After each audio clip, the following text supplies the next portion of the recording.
शर्यतीला काहीतरी आजारी पडला वरदान, त्यामुळं कॅन्सल झाली. होईल परत जेव्हा दोन्ही पण नंदी ओके असतील तेव्हा होईल ना. तर समोर तुम्ही बघताय नाशिक एक्सप्रेस सोन्या आजच्या दिवसात मोठी अशी शर्यत करणार होता. बॅनर देखील पडलेला सोन्या वर्सेस वरदान, पण ती शर्यत काही कारणास्तव कॅन्सल झाली. तर चला आता दादांशी जरा बोलूया. नमस्कार दादा.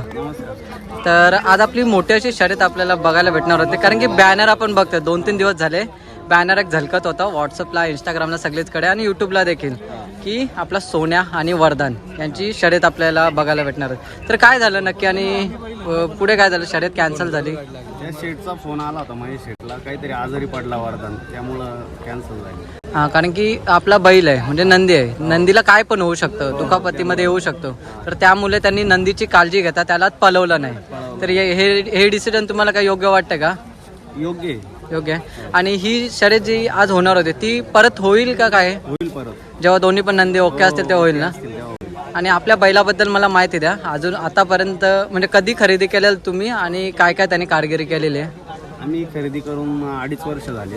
2.5 वर्ष झाले. तामिळनाडूला खरेदी केला होता. काय बघितलं होतं तुम्ही आपल्या बैलामध्ये?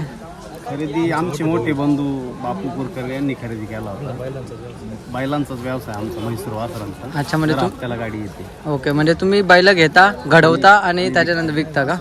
वासरच आणतो आणि विकता का? आणि आतापर्यंत गाई भरण्यासाठी आणला होता. अच्छा. आणि त्याला असाच फेरा दिला तर चांगला पळाला. आणि ज्यावेळेस आम्ही बिनजोडला आता टॉपची शर्यत केली घोड्यामध्ये. आमच्या इथं घोड्यामध्ये अजून एक पण शर्यत नाही हरला. घोड्यामध्ये नक्की म्हणजे काय असतं त्यामध्ये? कशी शर्यत होते? आणि बैल असतो आणि समोर कसं आपल्या बिंजोडमध्ये असतं तसंच का? तिथे मोठ्या मोठ्या शर्यती केलेल्या आहेत का? मोठ्या मोठ्या शर्यती. आणि आपला बैल घाटावर वगैरे पळालेला आहे का? घाटावर नाही पळाला अजून, मुंबईत पळाला. अच्छा, मग घाटावर वगैरे घेऊन जाल का पुढच्या येणार टायमात? 100% ना. चला, मी तुम्हाला पुढच्या वाटचालीसाठी शुभेच्छा देतो. आणि जी पण बॅनरची जी आज शर्यत कॅन्सल झाली आहे नक्कीच ती येणाऱ्या टायमात होईल. आणि बेस्ट ऑफ लक करतो तुम्हाला. थँक्यू. आणि या बाजूला पूर्ण मंडळी आहे जी पूर्ण बैलाची देखरेख वगैरे करतात. दादा तुमचं नाव काय? विमानागरी. आणि इथं मामा आहेत, पूर्ण टीम आहे. ठीक आहे दादा, नमस्कार. समोर तुम्ही गरुडा बघताय आणि आजच्या दिवसात मोठी अशी शर्यत करणार होता गरुडा सोन्या आणि गरुडा, आणि समोरच वरदान होता. तर दादा नमस्कार. तर आजची जी शर्यत आपण बोलत होतो मोठी अशी शर्यत आपल्याला बघायला भेटणार आहे, ती काही कारणास्तव बोलतोय आपण कॅन्सल झाली. तर ती परत आपल्याला येणार आहे टायमात शर्यत बघायला भेटेल का?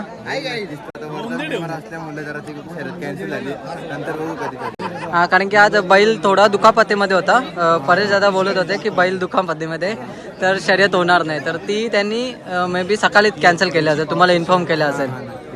तर मग आता काय आपला फेरा वगैरे आपल्याला बघायला भेटणार आहे का? शर्यत जमलंय का?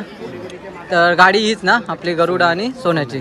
बघा मित्रांनो, बॅनर पडलेला, बॅनरची शर्यत कॅन्सल झाली आणि त्याच्यानंतर दुसरी गाडी कोण म्हणजे कोणत्या गाववाल्यांची लागले? गावात मंगळपाडचा बच्चा का? तुम्हाला खूप खूप शुभेच्छा देतो. आणि ही बॅनरमध्ये जी कॅन्सल झाली ती शर्यत आपल्याला पुढे बघायला भेटेल का? ओके, चला, बेस्ट ऑफ लक.